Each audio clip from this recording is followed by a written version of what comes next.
ขึ้นไปทางนี้เลยเนาะอันนี้คือเคาน์เตอร์นะคะทางคืนจะเป็นประมาณนี้เนาะอันนี้คือแบบราคาปีซุมคนหนึ่ง5,000 กีบสำหรับคนต่างประเทศเป็น30,000 กีบแต่ว่าเขาซื้อปีก่อนกินแล้วเนาะเดี๋ยวขึ้นไปเลยอันนี้คือบันไดนะคะ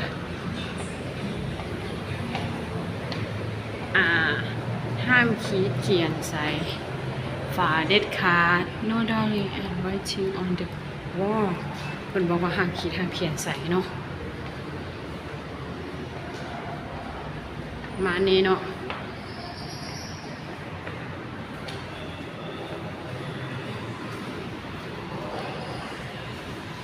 บรรยากาศอันนี้สันโศก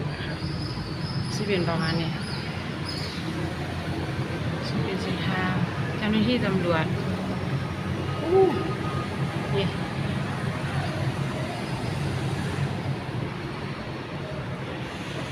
ขึ้นไปสั้น3บ้านนี่นะขึ้นกะ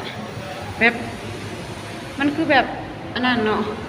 เขาสิเอิ้นว่าแบบบ่ได้ตกแต่งอีหยังหลายเขาเก็บความเป็นความบูฮานก็คือความเก่าแก่หั่นน่ะ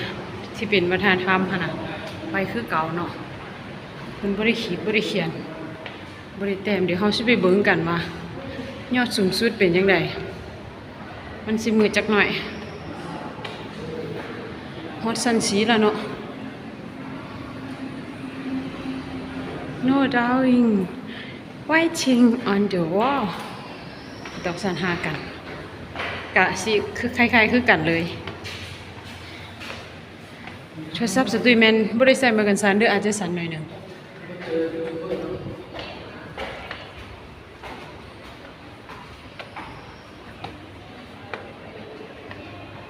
ถึงเรียบร้อยแล้ว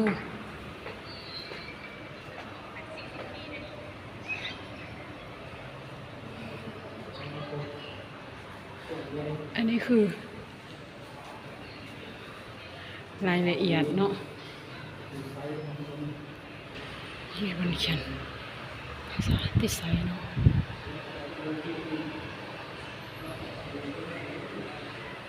อันนี้คือรูปภาพของประตูไซเนาะในขณะที่กำลังก่อสร้างจะอ่านให้ฟังเด้อปี1957 2023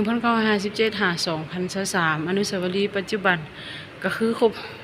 อายุได้66 ปีเนาะการก่อสร้างยังบ่แล้วอีกประมาณ 10% ส่วนที่สำเร็จแล้วและเปิดนำใช้โครงการว่า 90% แต่ถึงจะบ่ก็สวยงามประการตาน้ำหนักของประตูไซเมื่อก่อสร้างสำเร็จ 6,000 ต้นงบประมาณก่อสร้างก็คือ6ตื่อ63ตื่อเนาะประมาณนี้แต่ว่าอันนี้มันเป็น2003แต่ว่าปัจจุบัน2026เนาะก็สำเร็จเรียบร้อยแล้วนี่อันนี้ก็คือความหมายของประตูไซก็สรุปได้ก็แล้วของอ่านก็คือสียาวเนาะพี่น้องเนาะอันนี้เป็น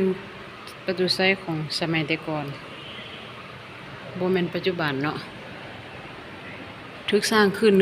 1957จนฮอด1968ประมาณนี้นะคะอันนี้คือที่มาของประตูไซแล้วก็ความหมายเนาะเพิ่นก็เขียนรายละเอียดอีหยังติดไว้นี่ผู้ใดได้ไปได้มาอยากอ่านก็สามารถเยี่ยมชมแล้วก็อ่านได้เนาะอยู่ตามฝาผนังเพิ่นก็จะเขียนลวดลายต่างๆใส่เนาะอันนี้คือความตื่นตาตื่นใจกำลังถูกสร้างขึ้นมันเป็นส่วนหนึ่งของความตื่นตาตื่นใจในขณะที่พวกเขากำลังสร้างภาพลักษณ์ใหม่ของประตูไซขออภัยในความบ่สะดวกในการปรับปรุงชั่วคราวเนาะก็คือณปัจจุบันเพิ่นก็ปรับปรุงอยู่ยังบ่ทันสำเร็จบางด้านเนาะน้ำท่วมนครหลวงเวียงจันทร์1966ก็คือน้ำท่วมในสมัยตอนเฮายังบ่ทันเกิดเนาะสมัยแต่ก่อนพุ่นเนาะพี่น้องเนาะความหมายแล้วก็ประวัตินี่อันนี้คือโอ้หน้าประตูไซน้ำท่วมหนักเลยพี่น้องเห็นบ่ประมาณนี้นะคะ อันนี้ก็คือลวดลายก็ใหญ่เติบเลยเนาะเบิ่งอยู่เนาะคือว่าน้อยๆอันนี้แม่นลาวได้รับของสันติภาพโลก2008สมเด็จแตกต่างประเทศไทยลาวแล้วก็ฝรั่งอ๋ออันนี้คือประตูไซแห่งสปปลาวอันนี้คือประตูไซของฝรั่งก็มีความคล้ายคลึงกันอยู่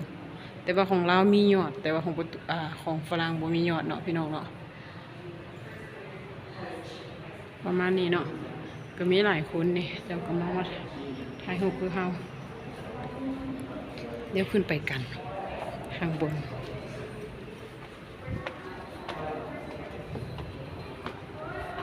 นี่อันนี้คือข้างในเด้อสมเด็จก็ได้ขออนุญาตเพิ่นแล้วเพิ่นว่าสามารถถ่ายรูปถ่ายคลิปวิดีโออหย่างต่างๆได้เนาะ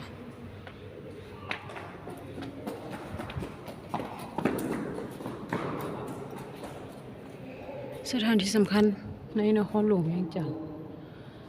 อันนี้คือเป็นสถานที่ที่สำคัญเนาะของนครหลวงเวียงจันทน์มีหลายอยู่อันดับแรกก็คือพระธาตุหลวงเวียงจันทน์แล้วก็มีรายละเอียดอีกอย่างอยู่นี่เนาะอันดับที่2ก็หอพิพิธภัณฑ์หรือว่าหอพระแก้วนั่นเองตู้เป็นหอพิพิธภัณฑ์เก่าตู้เก่าเด้อเดี๋ยวนี้ยังมีตู้ใหม่ล่าสุดอยู่เนาะแต่ว่านี่ตู้เก่าวัดศรีสะเกษวัดองค์ตื้อวัดอินแปลงหอคำอันนี้คือตัวจริงสวยเด้อสุดที่ผ่านมาแล้วแต่บ่ทันได้เข้าไปตัวจริงสวยแล้วก็ส่วนวัฒนธรรมเชียงควานสิเป็นแบบบ่ได้ทาสีเก่าแก่อีหยังสิเนาะเป็นมีรูปอีหยังต่างๆนี่เห็นบ่ตัวจริงก็ประมาณนี้คืออยู่ในรูปเลยตลาดกลางคืนหรือว่าเข้มของนั่นเองที่ฝั่งพี่มันจะเป็นประเทศไทยอันนี้คือประเทศลาวเนาะแล้วก็หอพิพิธภัณฑ์ผ้าแพรลาวบอนที่เพิ่นตังหูอีหยังหั่นน่ะหอพิพิธภัณฑ์ประธานไกรสอนพรหมวิหารอันนี้คือสถานที่ท่องเที่ยวฝั่งลาวประมาณนี้นะคะมีเยอะอยู่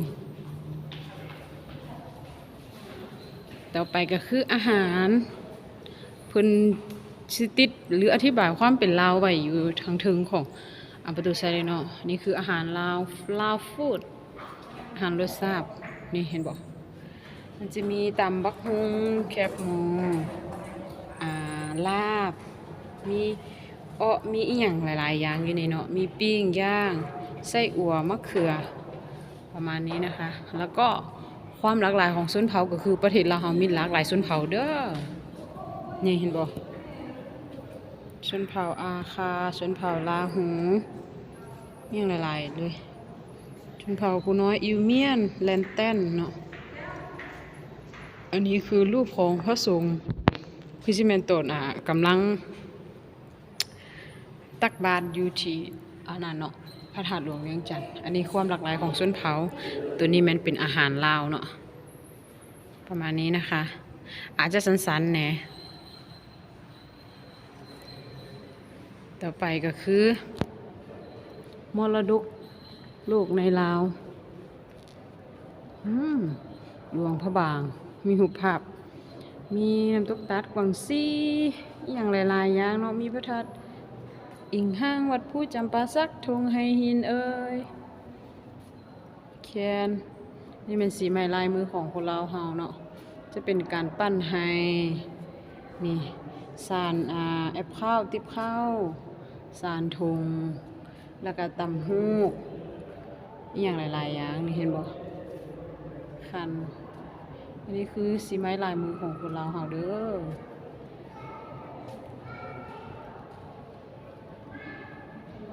ทั้งนี้แมนสถานที่ท่องเที่ยวในสปปลาวเนาะคือแต่กี้แมนสถานที่สำคัญต่อมาก็คืออันนี้สถานที่ท่องเที่ยวเนาะอันนี้คือชนเผ่าสตุยนะชนเผ่าผู้น้อยเป็นชนเผ่าสตุยคืออันนี้มันต้นซาเนาะที่แบบเพิ่นปลูกมาโหต้นซา 4,000 ปีพุ่นน่ะ 4,000 ปี 400 ปีพุ่นน่ะ เป็นต้นใหญ่ๆเพิ่นจะขึ้นเก็บต้นซาจังซี่เลย แล้วก็อันนี้คือวัดสามัคคีไซแขวงหลวงน้ำทาเนาะก็คือวัดบ้านสตุยเองพระธาตุบ้านสตุยเองเนาะคาสิโนแขวงบ่อแก้วต้นเพิ่มวัดเสียงทองแขวงหลวงพระบางเฮือนต้นไม้อยู่แขวงอุดมไซเนาะหอรักเมืองแขวงหัวพันผู้หัวโล้นใช้สมบูรณ์บุญสร้างแขวงสยามบุรีแล้วก็ทงไหหินพระธาตุหลวงเวียงจันทน์ผาน้ำใช้แขวงเวียงจันทน์เนาะอันนี้คือสตุยสิบอกว่าตอนสตุยขี่รถผ่านมาเนาะเห็นผาอันนี้คือแบบอยากจะบอกว่า very beautiful สวยงามงามหลายเลยแหละนะคะประมาณนี้เนาะอันนี้คือวัดผู้แขวงจำปาสักอันนี้ก็คือสถานที่ท่องเที่ยวอาหารสีไม้ลายมือเอกลักษณ์อีกอย่างที่เป็นลาวนะเขาจะตีใส่ฝาผนังผู้ใดได้ไปได้มาก็คือสามารถมาเที่ยวมาเบิ่งได้เนาะบัดนี้เฮาขึ้นไปสั่นต่อไปกันเลยว่ามีอีหยังอยากจะบอกว่าสุดที่ก็เป็นครั้งแรกคือกันที่มา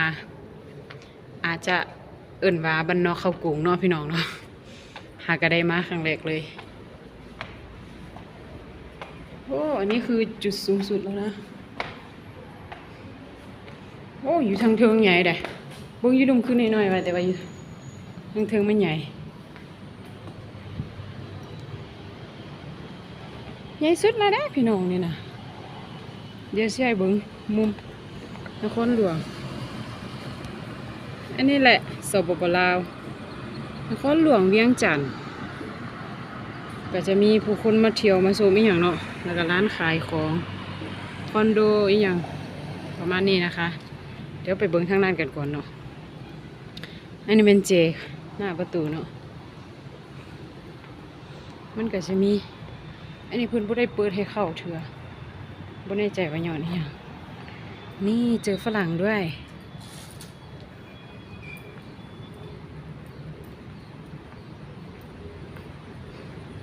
นี่มันเบื้องซ้ายเนาะนี่ตึกสำนักงานนายกรัฐมนตรีสปป.ลาวงามพี่น้องนี่จะมีรถเที่ยวอยู่ถนนหนทางประมาณนี้นะคะ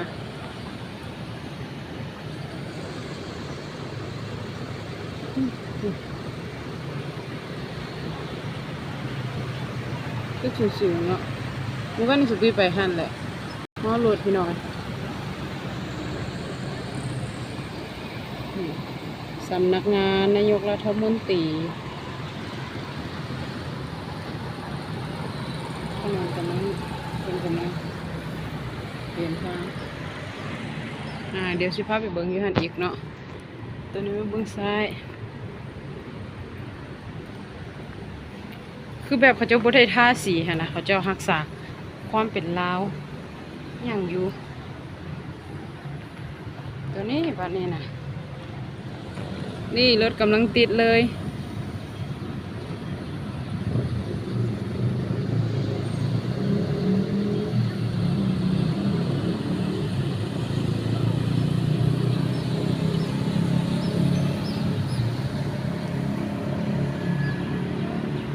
ถนนพร้อมประตูไซเนาะนี่เนาะ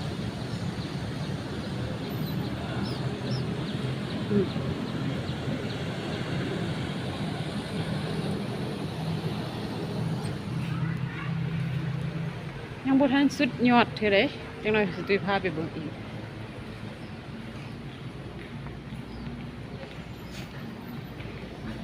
อันนี้คืออ้อมบริเวณก่อน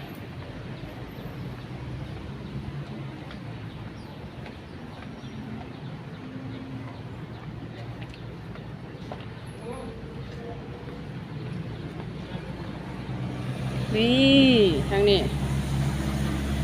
ทางบนซ้ายจะมีตู้ ATM จะมีอีหยังอันนี้เป็นอีหยังก็บ่ซูมเบิ่งสำนักงานองค์การปกครองนครหลวงเวียงจันทน์เนาะประมาณนี้นะคะ มีตึกอหย่างสูงๆอยู่ใส่หูสะดือก็บ่แน่ใจเนาะแล้วก็ตัวนี้เป็นโรงแรมอีหยังเนาะโรงแรมนครหลวงเวียงจันทน์บ้านนอกเขากรุงก็สิประมาณนี้แหละเนาะมีตาเวียงจันทน์ประมาณนี้เนาะอันนี้เลยนครหลวงเวียงจันทน์เมืองใหญ่ของสปปลาวพุ่นข้างบนยังมีอยู่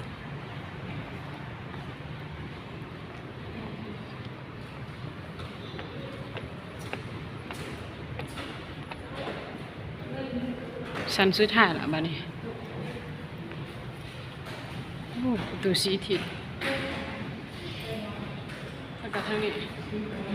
ขึ้นไปขั้นสุดท้ายจะสูงสุดเลย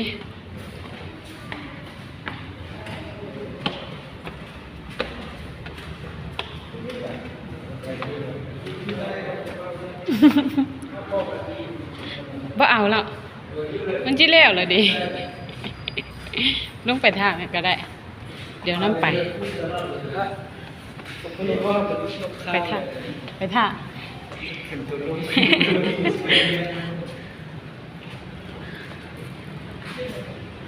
อันนี้คือบ่ได้จ้ะว่าเป็นคันใดขึ้นไปชั้นสุดท้าย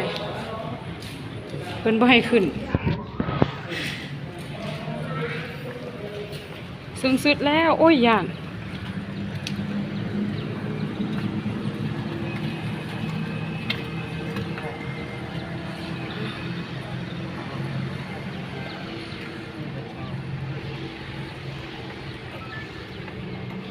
ทางเลี้ยงป่าวันประมาณนี้เนาะมือวันพุธเนาะมือฮื้อเนาะสุดท้ายว่าสิไปลินหนองคายอยู่บ่แน่ใจว่าสิได้ไปบ่เบิ่งฝนฟ้าอากาศบางเทื่อก็บ่ได้ไป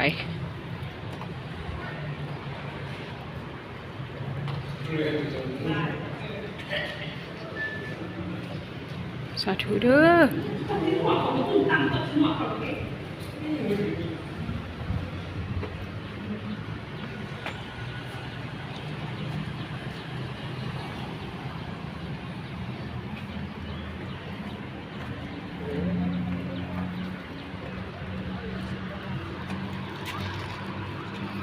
ถ้ามามื้อแรงมันสิงามเนาะเพราะเพิ่นจะเปิดน้ำพุแล้วก็มีไฟแสงสีพร้อมแต่ว่า